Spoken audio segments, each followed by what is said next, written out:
Olá, bem-vindos ao canal Geração 68, sempre na luta.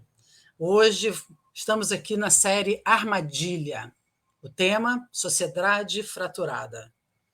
Essa divisão, essa polarização entre a extrema-direita e a esquerda no Brasil foi bem acentuada depois dos anos 2013. Hoje, para conversar com a gente, a jornalista e escritora Cristina Serra e, claro, Jean-Marc von der Weide. Vamos lembrar que essa série Armadilha está baseada nos textos que o Jean-Marc escreveu e estão publicados no site do Geração 68, Sempre na Luta. O link aqui na descrição. Olá, Jean. Olá, Cristina. Muito obrigada pela sua presença aqui no canal do YouTube do Geração 68, Sempre na Luta. É um prazer enorme estar com você aqui discutindo, conversando sobre esse assunto bastante complicado, eu acho. Né? Mas, para começar, Jean-Marc vai dar a sua explanação, seus comentários sobre esse tema. Jean-Marc, é com você. Bom dia, Cecília, bom dia, Cristina, bom dia, compas que estão assistindo esse debate. Eu vou tentar ficar dentro dos 10 minutos, o que vai ser difícil, Cecília, de repente você me corta, mas estou tentando controlar isso. E assim, nós estamos comemorando, ou pelo menos rememorando, os 10 anos das manifestações de 2013. Né? Saíram vários artigos nos jornais nos últimos dias. E eu diria, para começar, que é o seguinte: até 2013, nós tínhamos uma situação singular no Brasil, que na época eu achava até curioso. Parecia que não existia mais direita no país. Você fazia pesquisa de opinião e as pessoas se declaravam de centro-esquerda, de esquerda, de centro-direita. É muito difícil aqui dizer, não, eu sou de direita. E ninguém dizia, eu sou de extrema-direita. Isso era uma coisa mínima quando você fazia pesquisas de opinião que faziam esse tipo de pergunta. E algumas pessoas consideram, bom, mas teve o Collor, entende, em 89, entende, e outros dizendo, não, o Collor foi um ponto fora da curva, outros interpretam, de fato, o Collor mostrava mais a fundo o que significava a opinião política no Brasil do que podia parecer. Era uma expressão da direita, entende, que surpreendeu naquela altura. Depois você tem, por 20 anos depois do Collor cair, né, ser derrubado no impeachment, você tem um eleitorado votando entre candidatos que se apresentavam à esquerda ou à centro-esquerda. O PSDB se apresentava durante um certo tempo, ele tinha essa identidade de centro-esquerda, né, do socialismo democrático, mas que foi, com o tempo, escorregando na direção do centro-direita, até aqui na eleição do Aécio, ele claramente assume uma posição de direita, né? Claramente. Na verdade, a oposição desses dois blocos que disputaram um com o outro desde a eleição de 94, né? Lula sempre disputando com o candidato do PSDB, com o Fernando Henrique, depois com o Serra, depois com o Alckmin, depois com o Aécio. Na verdade, foi eu diria, uma lástima, porque você acaba uma polarização que vai empurrando o PSDB para a direita e ele graciosamente assumiu essa posição, vai ficando cada vez mais neoliberal, cada vez menos preocupado com temas sociais e, por oportunismo político, vai adotando o discurso, digamos, de costumes que a direita sempre colocou, inclusive nunca deixou de colocar. As pesquisas de opinião no passado sempre, quando se colocava a questão de aborto, de casamento gay, enfim, de educação sexual nas escolas, sempre foi uma posição rígida e duramente à direita. Bom, então, com esse quadro, quer dizer, a gente tem uma oportunidade perdida quando o Itamar sobe no lugar do Collor, que ali existia uma oportunidade de você fazer uma frente esquerda, centro-esquerda, centro, no governo. Foi a proposta do Itamar, aliás, quer dizer, colocar o PT, simbolicamente, o PT e outras forças mais à esquerda, junto com o PSDB e junto com o MDB. Né? Quer dizer, quando o PT não aceita e a esquerda quase toda, no PSB foi para o governo, mas era uma expressão muito pequena para ser significativa, você tem a polarização vai se cristalizando, né? E ela vai se repetindo ao longo do tempo. Agora, o 2013 coloca no mapa político, quer dizer, uma direita que estava enrustida, né? Quer dizer, ela se apresenta e se apresenta de uma forma agressiva, quer dizer, com um discurso muito do antipolítica, quer dizer, contra tudo isso que está aí, não é partidárias nas manifestações, etc. e tal, e as pautas de costume se apresentando sistematicamente, quer dizer, com uma, né, família, enfim, essas coisas que, no fim, o Bolsonaro resume no Deus, Pátria, Família, né, que, na verdade, é um discurso dos anos 30 dos integralistas. A candidatura do Aécio tende a polarizar exatamente, tentar capitalizar essa ascensão da direita, chega perto de ganhar as eleições e comete o crime de questionar a própria legitimidade das eleições, o que foi o começo de um enfraquecimento muito grande do próprio sistema político democrático. Ora, essa visão antipolítica vai se fortalecendo ao longo do tempo com as crises sobre a questão da corrupção, né? O Mensalão primeiro e o Petrolão depois, para usar os nomes que a imprensa utilizou para esses dois casos, e, sobretudo, o segundo, né? Lembremos que no primeiro houve uma campanha forte contra o PT, contra o Lula, que estava no governo. Lula passa por essa campanha incólume, ganha bem a eleição do seu segundo mandato e sai com uma popularidade, digamos assim, que eu chamo de soviética, são 80%, 90% de apoio em geral. E transmite, quer dizer, ele elege a Dilma em cima dessa popularidade. Agora, a Dilma já pega uma situação muito mais complicada, do ponto de vista da economia, com uma direita mais ofensiva a partir de 2013, ganha muito apertado em 2014, e aí começa a grande travada que, ao adotar o discurso econômico do Aécio, de austeridade, quando ela combateu tudo isso durante as eleições, ela perde legitimidade aceleradamente, e aí se combinam dois fatores que não aconteceram com o Lula. Você tinha, ao mesmo tempo, uma campanha forte, midiática, e mais a Lava Jato em cima, na ofensiva, mas uma crise econômica que o Lula não enfrentou. Então, com essa combinação, deixa ela muito vulnerável e acaba gerando as condições para um golpe parlamentar que a derrubou. Bom, é nesse caldo de cultura que cresce o Bolsonaro. Ele vai subindo, ele começa a aparecer em 2013 como uma expressão mais forte da direita, começa a polarizar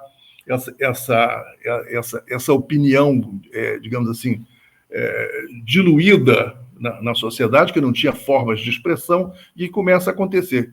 Como? E, nesse caso, tem os dois atores novos nessa coisa, que são as mídias sociais, as redes sociais, que a direita apreendeu muito mais rapidamente que a esquerda, que era o papel que podia ter. Então, ela atua com extremo vigor nesse setor e passa a ser um instrumento de organização e de difusão de um discurso, quer dizer, uma ideologia que vai se criando fiéis, quer dizer, e fiéis fanáticos, inclusive. Essa é uma parte das coisas. Depois você tem a entrada em jogo das bases, digamos, pentecostais, né, que sempre tiveram uma participação política muito oportunista, fizeram aliança com Lula e com a própria Dilma, enquanto eles estiveram, né, no poder, quer dizer, mas rapidamente ela abraça o discurso do Bolsonaro, sobretudo naquilo que é o discurso de costumes, né, em relação à família, etc., etc., e o anti-tudo que vem junto. Eu diria que a direita ganha uma coisa nova que eu acho que não existiu no Brasil desde os anos 30, quando o integralismo foi um movimento de massa poderoso. É a primeira vez que você tem uma militância de direita forte, com capacidade de mobilização, sobretudo alicerçada nas redes sociais. Eles não têm um partido político, como o integralismo era, um partido político mobilizador e organizador. A direita não tem isso, quer dizer, como instrumento, ela se exprime em vários partidos de baixíssimo nível de identidade clara do ponto de vista de conteúdo e programático, mas se organiza via e se identifica via redes sociais. Eu diria que, para saltar mais rapidamente para as coisas mais próximas, mais presentes, mais da atualidade, eu diria que a derrota eleitoral do Bolsonaro, mas, sobretudo, digamos que, na opinião dessa militância da direita mais pesada, mais ativa, mais, digamos, agressiva, o Bolsonaro foi um covarde. Ele não teve coragem de assumir a liderança de um golpe de Estado, e a direita clama pelo golpe de Estado naqueles acampamentos, aquela coisa toda, clama para o Bolsonaro fazer alguma coisa, e no fim estava clamando para os militares intervirem mesmo. Então não se falava mais que é Bolsonaro no governo, eram os militares no poder, ponto. Ou seja, ele perde espaço nessa coisa. Depois, com a derrota da intentona de janeiro, todo esse movimento cai na defensiva. O judiciário está fazendo uma pressão forte em cima desse setor. Cai, eu diria, não só o bloco militante bolsonarista cai na defensiva, como o próprio, que se chamou de Partido Militar, quer dizer, aquela base de direita que predomina nas Forças Armadas, também cai na defensiva, e fica uma situação, digamos, de uma certa parálise do movimento de direita depois de janeiro. Porém, isso não dura para sempre, né? Você tem uma situação que pode evoluir negativamente, e o bolsonarismo e a extrema-direita escolhem um novo espaço de combate. Quer dizer, ele não tá nas ruas, não está na mobilização direta, mas ele está combatendo no Congresso, entendi, num Congresso mais à direita da história do país, né?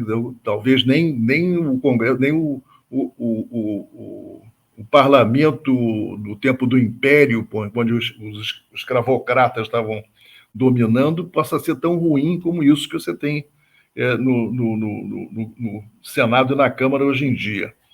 Agora, o Bolsonaro, apesar de ter perdido espaço, digamos, no setor mais, chamemos a vanguarda da direita, da extrema-direita, ele continua tendo uma expressão forte na bolha, né? Chamada bolha de opinião, que as redes formam, e praticamente você pode dizer que, apesar da constante fustigamento com notícias sobre corrupção, sobre a chamado corrupção das Arábias, dos presentes lá que o Bolsonaro tentou se apropriar, ele continua sendo um grande eleitor. Ele provavelmente não será, se a justiça cumprir o seu papel, não vai ser o candidato daqui a alguns anos, mas ele será um influenciador de peso ainda, acredito. E você tem certamente, o problema maior para a direita é achar um bom substituto para o Bolsonaro, porque ele cumpriu um papel aí, ele conjugou, talvez até independente da sua própria natureza, enfim, ele não é exatamente um líder brilhante, inteligente, coisa que o Vale como o Lula né? Mas ele é um carismático da direita, e isso aí ele carregou, ele virou um polarizador simbólico importante. Substituí-lo não vai ser uma coisa fácil, mas haverá um candidato de direita apoiado pelo bolsonarismo nas eleições de 2026, sem sombra de dúvida. Bom, e eu diria que o seguinte, nesse momento complicador maior, e eu vou tentar terminar aqui, porque eu já estou com 12 minutos, é que nós temos uma esquerda que está paralisada também, né? Que ela está imbricada dentro do governo, batendo cabeça, inclusive, com uma dificuldade de descobrir uma centralidade para a ação governamental. Um Lula que não está agindo, não está tendo um comportamento de liderança de massa que ele pode ter e deveria ter, né? Que muita gente reclamando, por que o Lula não tem um programa como o Bolsonaro tinha? O Bolsonaro faz mobilização sistemática, de opinião, semana em cima de semana durante todo o seu governo. E fez mobilização de rua o tempo todo. Quer dizer, o Lula não está fazendo isso. Pode até se dizer que é uma questão de prudência, porque o Bolsonaro tinha respaldo para não ser empichado, o Lula não tem. Quer dizer, se a direita parlamentar se sentir ameaçado por alguma coisa, ela tem força para votar o impeachment por qualquer razão. inventaram uma para Dilma e inventam uma para o Lula, não é tão difícil assim.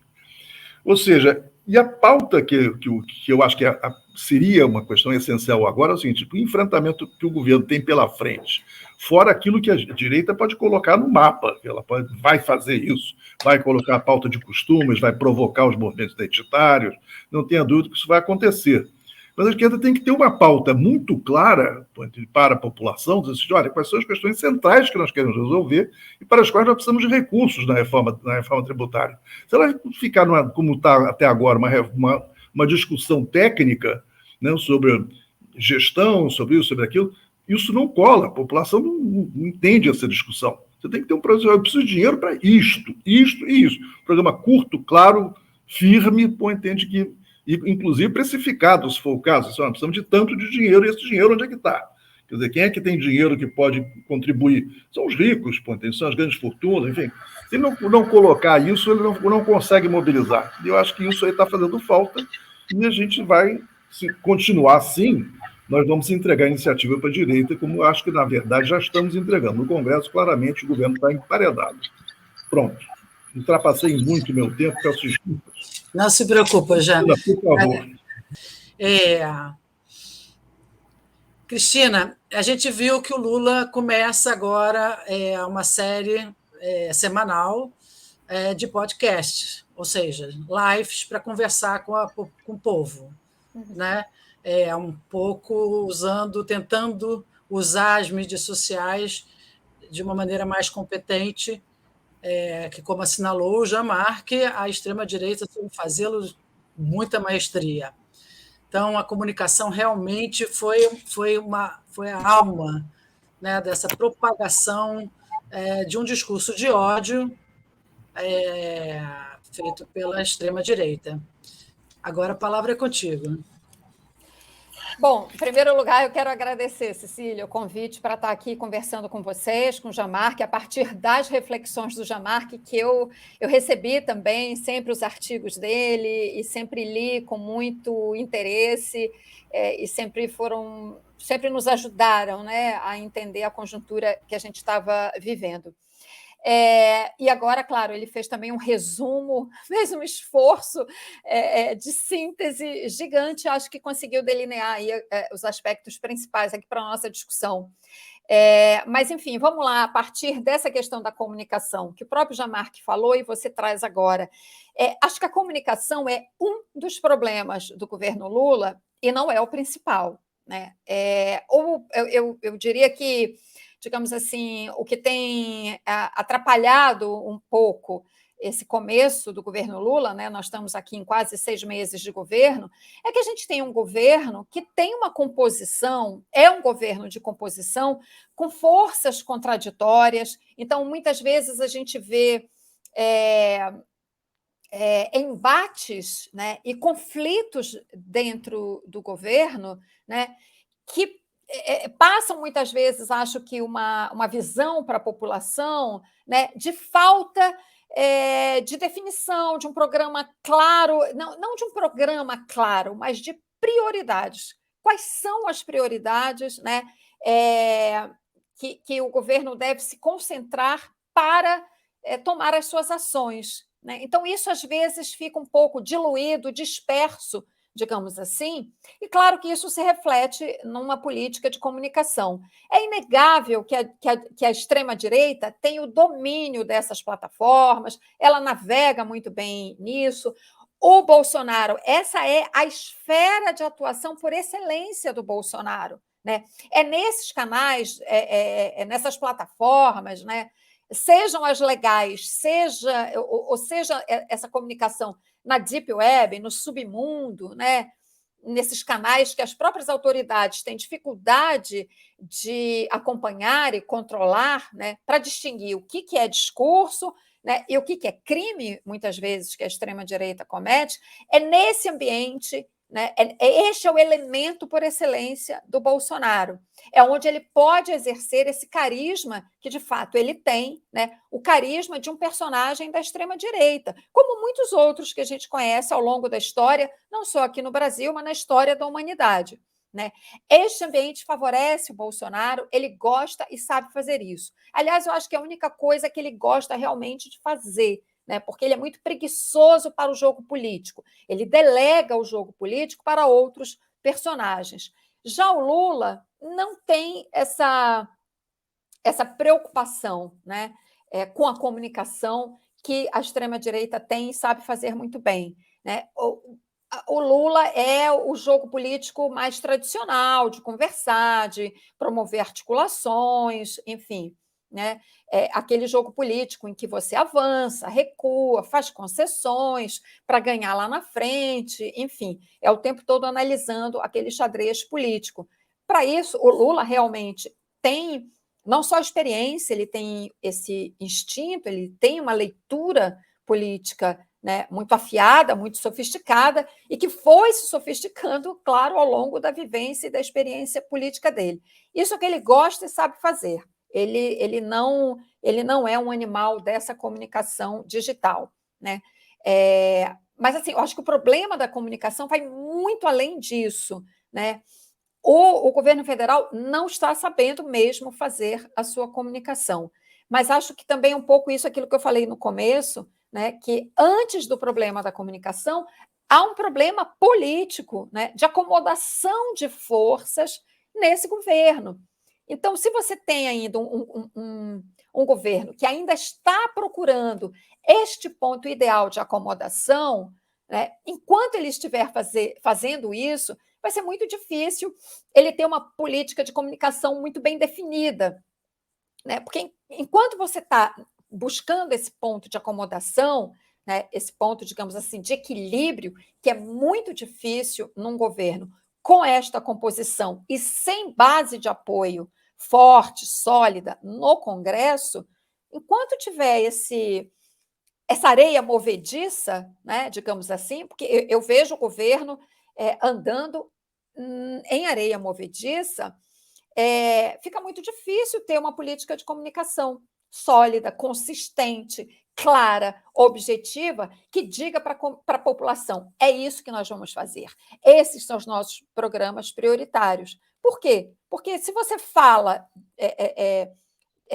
de uma dessas medidas, de uma dessas abordagens que o governo vai levar para frente, você fala de um aspecto que vai desagradar alguém daquela composição ou desta base em formação, né, que não está formada ainda, né? Então, assim, você fala que para um determinado público desagrada outro, entende? Então, o tempo todo, né, você vê o governo e a articulação política deste governo, né, transitando, né, andando sobre a areia movediça, com o risco de cair aqui, ali, afundar aqui, aí alguém vem, puxa, né, puxa para fora, acomoda de novo, enfim, é muito difícil. Agora, qual é a situação que eu vejo, né? Eu sei que a pergunta é da comunicação, eu tentei responder, mas por que isso? Porque, como eu disse, além de ser um governo de composição, você tem um governo buscando uma base no Congresso, né, mas buscando formar esta base com a direita e com a extrema-direita.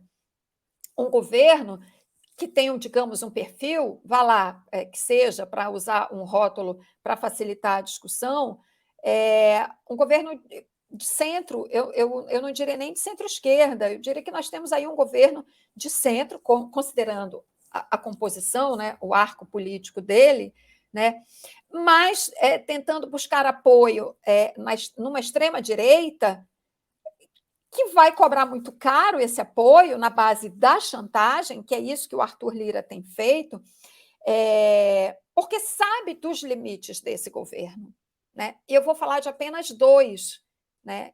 Dois garrotes, né, que estão postos sobre este governo. Um é o Arthur Lira na Câmara e o outro é o Roberto Campos Neto no Banco Central. Então, você tem esses dois sustentáculos do bolsonarismo, né? E é com esses dois limites muito fortes, muito poderosos, que o governo Lula tenta se estabelecer nesse momento com as suas pautas, né?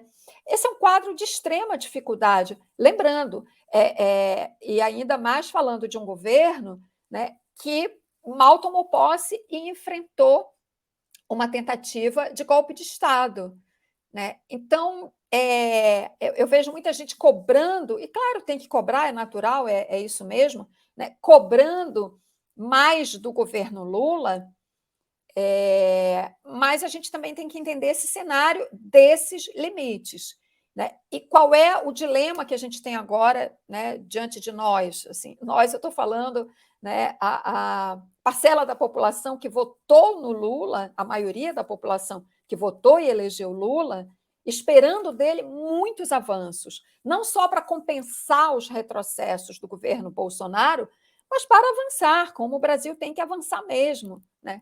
Porque é um país, sobretudo, fraturado, a gente está falando de fratura, mas o Brasil, a fratura essencial desse país é a sua desigualdade extrema, né? Extrema, que se acentuou muito mais nos últimos anos, né? Então, a gente espera que o governo Lula seja capaz de avançar no combate a essas desigualdades, né? Não só compensando o retrocesso dos últimos 4 anos, mas avançando porque tem que avançar, né? E aí o nosso dilema bom, o Lula saberá conduzir o seu governo, né, e apontar um horizonte de combate a essas desigualdades.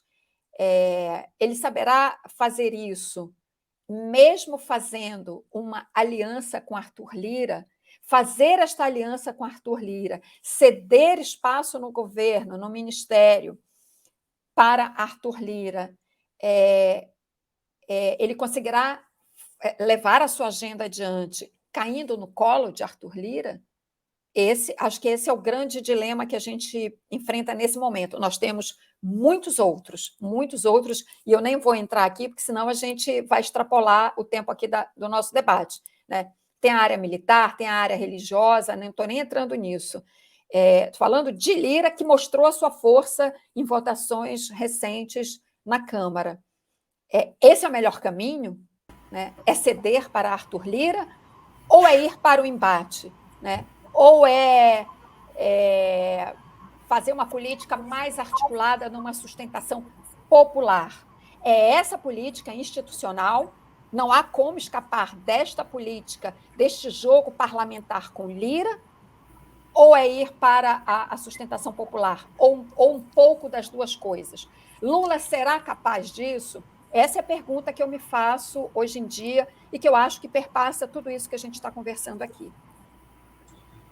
Não, com certeza, eu acho que é a pergunta que todos nós estamos nos fazendo, né? Sendo que tem aí dois discursos, né? Essa coisa do discurso parlamentar, de governo, etc. e tal, que parece estar distante um pouco esse debate de ministérios e tal, distante da vontade popular, e tem a questão do popular mesmo, que é um país dividido em opiniões, já que a margem de votos que o Lula teve com relação ao Bolsonaro é muito pequeno.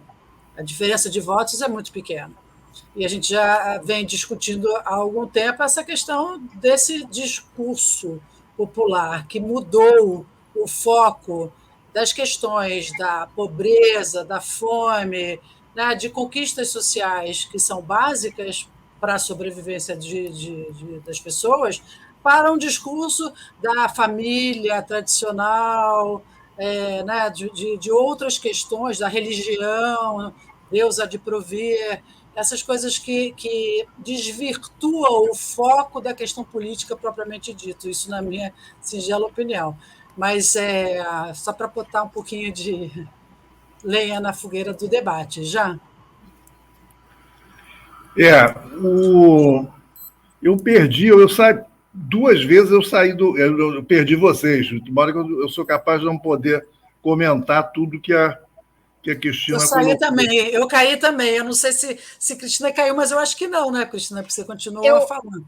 eu não caí e eu continuei falando, pensando de facilitar para você a edição. Então, mas não caiu por muito tempo, não. Eu acho que vocês devem ter perdido talvez um minuto e pouquinho. Não, eu deixei gravando, caí, saí, voltei e vi que você estava continuando a falar, imaginei que você não tivesse caído. Mas já... Pegando essa última parte aí do que a Cristina colocou, quer dizer, eu diria que essa é o nó. E esse nó é ainda mais complicado, porque eu acho que nós estamos dependendo da situação presente quase que 100% do que o Lula vai fazer. Né? Quer dizer, os outros atores nesse jogo, quer dizer, dentro do governo ou nos partidos políticos, na sociedade, eles são minúsculos perto do que o Lula fez. Vamos fazer uma comparação rápida. No auge das manifestações convocadas pela esquerda na campanha Fora Bolsonaro em 2021, nós chegamos a colocar todo mundo, todos os movimentos, etc. e tal, que englobados nessa iniciativa, alguma coisa perto de 700 mil pessoas em 400 cidades pelo país afora. Foi uma grande manifestação, sem sombra de dúvida. Agora, o Lula fez isso.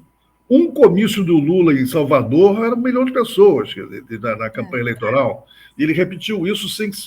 Eu diria que a capacidade de mobilização da presença do Lula, quer dizer, do fato, o poder de convocatória dele, colocou 10 vezes mais gente, pelo menos, do que as mobilizações que a esquerda propriamente dita fez, quer dizer, no ano de 2021. E o que é pior aí nesse caso é o seguinte: a esquerda agora está profundamente integrada dentro do governo e nisso ela se perde sua própria capacidade de mobilização. Ela está mergulhada nesse quadro que a Cristina descreveu, quer dizer, tentar descobrir um ponto de equilíbrio dentro de quem, né, no conflito e eventual acordo com os setores mais à direita que partilham desse governo. Isso, na verdade, tira uma capacidade mobilizatória. O 1º de maio passado foi um fiasco medonho. Então, um indicativo de que a capacidade de mobilização deste setor da sociedade civil está muito diluído. A gente já sabia disso há muito tempo, que está perdendo espaço, até por questões de outro tipo, de modificação do próprio perfil, digamos, do emprego, de diminuição do chamado do setor industrial, enfim. Mesmo nas manifestações maiores de 2021, eu não tenho dúvida de que a força dos movimentos identitários era supidamente maior do que qualquer outra coisa que existisse. Quer dizer, não é os movimentos, digamos, contra o racismo, contra, enfim, os movimentos de LGBT, dos direitos LGBT, do feminismo, foram significativamente muito mais fortes do que aquilo que você poderia chamar uma convocatória mais política, estrito sensu. Não que esses temas não sejam políticos, mas digamos, político no sentido mais geral. Quer dizer, qual é o programa macro que você tem para o país, que inclui essas coisas, inclui muitas outras que os movimentos identitários, por sua própria natureza, não têm. Então, a capacidade convocatória hoje está brecada, claramente. Então, você não tem uma capacidade da esquerda de pautar a sociedade do ponto de vista programático. Chega a dizer assim, olha, é fundamental que o governo faça isso, isso e isso. Nós estamos discutindo dentro da nossa bolha. E dentro da nossa bolha a gente não tem acordo. Então, eu levantei dentro da microbolha da geração 68, mais o Fórum 21 e 2, 3 outros lugares que eu participo, da Frente Democrática, etc., a gente tem que centrar em algumas questões-chave. Uma das questões-chave é a questão da alimentação e nutrição. Você tem que ter um programa que vai além do que é o Bolsa Família, um negócio muito mais amplo, que vai implicar em questões de produção de alimentos, em questão de reforma agrária, enfim, toda uma série de outros temas. Questão ambiental. A questão ambiental não é uma questão, digamos, de grande sensibilidade para a população. A gente tem que torná-la uma questão de sensibilidade. E, na verdade, a população está sofrendo os efeitos dos impactos todos ambientais, por entender, do capitalismo, por entender, e o seu modo particular no Brasil, que é um capitalismo selvagem, por entender, destruidor, mais destruidor do que o capitalismo normalmente o você tem a população não está entendendo qual é a relação das duas coisas, ou seja, você tem um desastre terrível em São Paulo, nas chuvas de 2 meses atrás, né? Você tem incêndios em outros lugares, enfim, você tem toda uma série de questões, mas a correlação não está feita. Então, a questão de você ter um programa claro, simples, e que não pode ser 500 temas, você tem que ter 2, 3, 4 eixos centrais, que tem que ser alimentação, saúde, segurança, enfim, algumas coisas primárias, fundamentais para a vida da sociedade, né? E isso aí não está feito nem pelo governo, não está feito pela esquerda. E isso é uma trava para você fazer alguma coisa. Você fica na dependência realmente de que o Lula seja capaz de fazer isso, né? Quer dizer, que ele seja capaz de pautar um programa. E vamos a ver o que... E tem mais a questão que você colocou. Por que forma de comunicação ele vai fazer isso aí? Quer dizer, esse podcast pode ser um ponto de partida, mas tem que dar uns passos mais decididos nessa direção, né? Quer dizer, e não basta você simplesmente se apresentar e falar. Você tem que ter esses eixos que eu estou colocando tem que estar presentes, quer dizer, e ser martelado sistematicamente para você ter não necessariamente uma mobilização de rua, uma mobilização de massa, embora eu acho que elas sejam muito necessárias, mas tem que ter uma mobilização de opinião, né, que tenha uma capacidade de ter solidez para, inclusive, influenciar esse Congresso. Quer dizer, o Lira e a direita congressual dizem o seguinte: o Congresso é um Congresso que tem um domínio de direita, mas o domínio ideológico bolsonarista, que vai bater contra tudo e mais alguma coisa, ele não é tão grande assim. Quer dizer, essa direita também respira a sua sobrevivência enquanto candidaturas, enquanto reeleição, etc. e tal, não vão se colocar contra a pauta, não se colocaram, por exemplo, na questão da PEC do final do ano passado, os caras não ousaram se colocar contra, sabendo que iam estar votando uma coisa que ia ser favorável ao novo governo do Lula. No entanto, ninguém teve coragem de dizer, não, nada disso, tem que morram de fome. O preço político era alto demais. A gente tem que colocar esse preço político em ação, em diferentes formas, quer dizer, entende? E elas estão pipocando, quer dizer, saúde, educação, alimentação, entende? São questões que a gente tem que botar na ordem do dia de uma forma muito mais ofensiva e clara para a população e dizer, olha, para isso precisa de recursos e para isso a reforma tributária tem que ser muito mais, tem que ter uma justiça distributiva aí que tem que ser muito claramente afirmada. E isso não é tão difícil, a população é muito capaz de entender poucos números. Olha, tem 1% da população que tenha mais dinheiro que 90%. Então, como é que é? Qual é a contribuição que eles vão dar para a solução de quê? Aí tem que dizer de quê, né? Porque senão fica uma discussão apenas genérica. Não, vamos ferrar os ricos. Isso pode ser até atraente para muita gente. Mas se você tem que dizer, não, nós precisamos tirar dinheiro dos ricos para fazer isto e aquilo que são fundamentais para a população, acho que o discurso, a repercussão é outra. Como eu acho que, como a Cristina tinha levantado rapidamente ali, de que o Lula tem capacidade, a gente já sabe disso, né? Que o Lula tem capacidade de discurso com o povo, com fala do povo. Ele tem um lugar de fala com o povo que é fundamental, mas acontece que ele não está falando. Então fica difícil. Cristina? O Lula também tem dado umas escorregadas, né, gente? Assim, só para. Ele é muito bom de comunicação, imagina. Ele é um grande líder político e um grande comunicador, mas às vezes ele também dá umas escorregadas, e eu acho que assim, parece que ele tem gostado muito da palavra narrativa ultimamente, né? Mas ele tem empregado, acho que de forma errada. Acho que alguém tem que chegar com Lula e dizer assim: olha, Lula, não é bem assim. E acho que isso ficou muito claro naquela frase dele para o Maduro, né, dizendo para o Nicolás Maduro, presidente da Venezuela, que esteve aqui: o que você tem que fazer, Maduro, é construir uma narrativa. Não tem que construir narrativa. Da maneira como ele falou, parecia que ele estava dizendo: olha, você constrói aí uma versão, que tem uma versão aqui que diz isso, você faz uma outra que diz aquilo. E não é isso, né, gente? Realidade é realidade. Narrativa é uma técnica de contar uma história, mas que não pode ser confundida com mentira, com engodo, com falácia. Enfim, são muitos problemas. Agora, Jean, eu queria concordar muito com você no negócio aí que você falou, aí no começo, e que eu percebi. Eu fui, durante a campanha no passado, aos comícios do Lula aqui no Rio de Janeiro.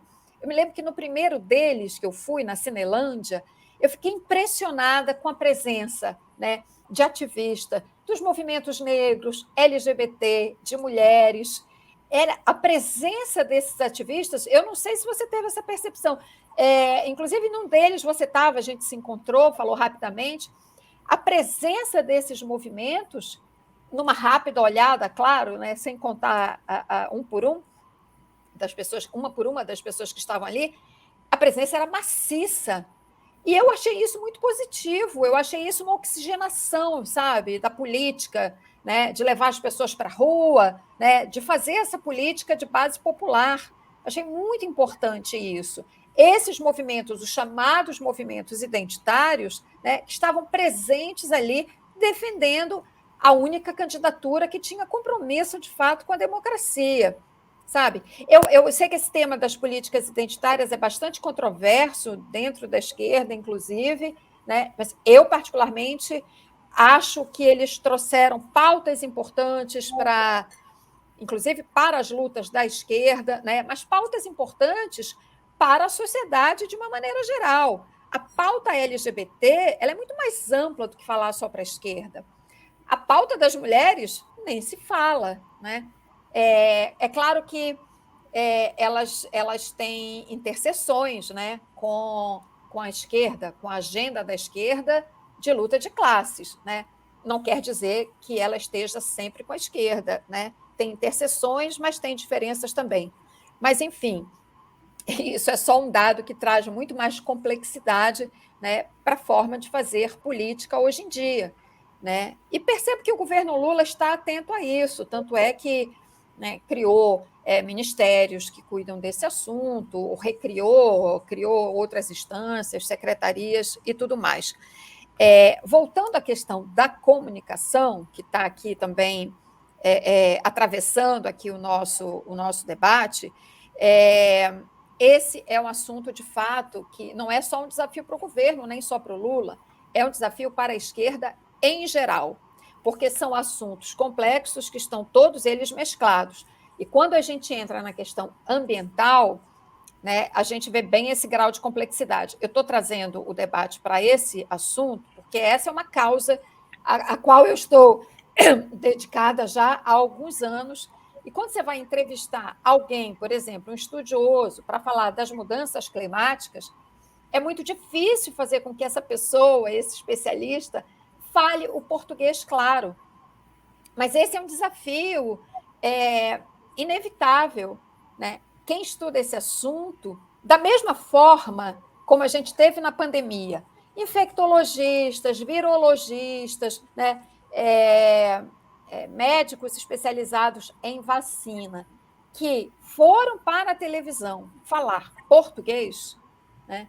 E falaram de forma... alguns falam de forma brilhantemente clara e objetiva para a população, e eles tiveram um papel importante, né, para ajudar a população a se proteger. Da mesma forma, os cientistas climáticos têm que ser capazes de traduzir a urgência, né, a gravidade e a emergência desse assunto para a população em geral. Senão, a população não vai abraçar essa causa, não vai ser capaz de tomar as medidas que tem que tomar para se proteger das consequências do aquecimento global. Eu não estou também querendo dizer com isso que essa é uma situação que se resolva com iniciativas individuais, né, das pessoas. Né? Não, muito ao contrário. Claro que cada um deve fazer a sua parte. Mas até as pessoas precisam entender a gravidade desse assunto para cobrar dos grandes conglomerados econômicos e dos governos, porque são essas medidas tomadas em grande escala, as medidas de redução das emissões de carbono, que poderão, lá na frente, se a gente conseguir pressioná-los e eles fazerem as coisas que têm que fazer, né, que talvez a gente consiga, lá na frente, manter o aumento da temperatura na Terra em até 1,5 graus em relação à época pré-industrial. É difícil falar sobre isso, mas a gente tem que falar, porque isso está ligado com a questão da terra, né? Com o uso da terra, com essa voracidade com que a bancada ruralista vai para cima das terras indígenas. Né? Está tudo ligado. Mas é verdade que eu acho que a gente não consegue levar esse debate para a sociedade mais ampla, né, de uma forma tão clara, né? Mas esse é um desafio de comunicação que não é só do governo, mas é de todo, acho que de todo o campo progressista que consegue entender que isso tudo está interligado e que as coisas precisam ser feitas já, né? Assim, isso é para ontem, né? E a gente vê essa dificuldade, e aí que eu quero chegar para falar novamente dos dilemas dentro do governo. Isso ficou absolutamente explícito na questão da perfuração de petróleo na margem equatorial, né? Especificamente naquela região ali mais do Amapá, perto da foz do Amazonas, né? Com o IBAMA e o Ministério do Meio Ambiente defendendo um ponto de vista, né? E outros setores do governo, a Petrobras, né? O Ministério de Minas e Energia, que é comandado por um outro partido com uma visão completamente distinta da Marina, né? Essas visões entraram em choque, inclusive, muito cedo, né? O governo não precisava ter esse dilema exposto agora, neste momento, porque tem coisas mais urgentes. Esse era um debate que fatalmente apareceria. Acho que podia ter sido empurrado um pouco mais para frente. Enfim, esse é só um exemplo, né, desses embates e desses conflitos dentro do governo e que chegam para a sociedade de uma maneira muito distorcida, manipulada, errada. E, claro, quem tem interesse no combustível fóssil está batendo palma para esses conflitos, né? Eu acho que, para terminar já, eu sei que eu vou te dar a palavra para a gente encerrar, mas a gente tem que entender que esses conflitos são as armadilhas que foram impostas ao novo governo. Não vamos esquecer que esses assuntos do meio ambiente, assuntos de violência contra os diferentes, como a LGBT, as mulheres, etc., todas essas questões, né, são questões que não apareceram agora, né? Elas vêm vindo e a gente tem que enfrentar, e quando vê, explodiu tudo ao mesmo tempo, né? E aí está dado dentro de um governo que não é um governo de coalizão, é um governo que tem várias frentes, de frente ampla. Então, eu acho que esse é a grande discussão, o grande problema é como é que a gente faz, né, para poder acertar o discurso para a população. Jean-Marc, suas considerações finais, já agradecendo a Cristina Serra a sua presença. Jean.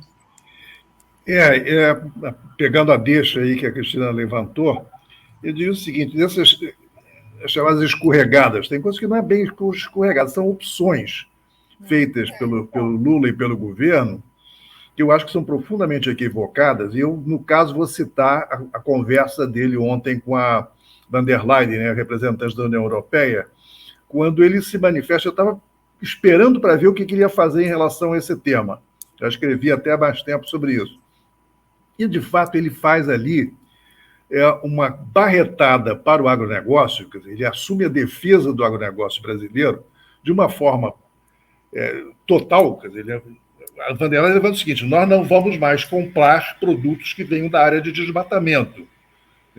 Direito que tem eles de tomar essa decisão. E eles assim, não, isso aí é contra os nossos interesses. Como assim? Nós somos a favor do desmatamento? Ele está defendendo uma política, né, de acabar com o desmatamento zero na Amazônia, não sei o que e tal, e quando tem uma medida que pode ser uma medida externa, que pode ser uma ajuda nesse processo, ele é contra. Quando ele se manifesta nessa posição, ele está fazendo uma coisa que acho que é um erro profundo de avaliação política que vem de mais tempo. E já fez esse erro no governo, nos 2 primeiros governos dele, e a Dilma mais ainda. Ao fazer concessões para o agronegócio, primeiro, não ganha nada com isso. E o agronegócio é a militância mais feroz contra o Lula. Ele pode fazer o que ele quiser. Eles vão sempre pedir mais e vão continuar batendo nele. Teve isso na sua expressão do Congresso, fora do Congresso, junto aos esse bando de milícia armada que tem por aí, que eles financiam vários, vai ter esses grupos, e isso aí, quer dizer, ele não vai ganhar nada. E, no entanto, ele se desmoraliza politicamente, inclusive na sua pretensão de ter uma liderança mundial na questão ambiental, que ele consagrou naquela passagem por Sharm el-Sheikh antes de tomar posse, que foi ovacionado, dizendo, não, vamos fazer desmatamento zero em todos os biomas. Naquela altura, eu digo, acho que ele delirou, porque ele se entusiasmou demais, porque, primeiro, não tem a menor possibilidade de fazer isso, segundo, o foco do mundo, você pode tacar fogo no Pantanal aqui, que ninguém se incomoda, porque politicamente a questão é a Amazônia. Agora, quando chega na hora em que você tem que assumir alguma coisa, eu digo, não, eu vou ficar do lado do meu agronegócio, erro total. E não é novidade. Quer dizer, ele botou o Alckmin para fazer barretadas para o agronegócio, o Alckmin já prometeu que vai explorar fertilizante em terra indígena na Amazônia e que vai dar mais subsídio para agrotóxico, que vai fazer... Ou seja, é tudo que não pode fazer, por entender que ele está entregando, e sem ganhar nada de volta. Isso. Você olha para a bancada ruralista no Congresso, eles são a linha de frente da paulada, entende? São os mais articulados, inclusive, nesse combate. Então, eu acho que ele não ganha nada e perde muito. E isso aí é uma coisa muito preocupante, porque muita coisa vai depender da clareza de você lidar com esse agronegócio. A tentativa de você dividir o agronegócio entre os inteligentes e os boçais é uma bobagem, porque eles têm interesses comuns muito fortes. Os mais inteligentes fazem isso de uma forma mais elegante, e os outros fazem da brutalidade, mas é a mesma política. Eles estão na mesma posição. Isso, para mim, é o que me preocupa mais. Quer dizer, como eu acho que nós estamos dependendo muito da clarividência e da capacidade do Lula de colocar uma pauta claramente para a população, quer dizer, quando ele padece desse tipo de avaliação política incorreta, eu fico em pânico.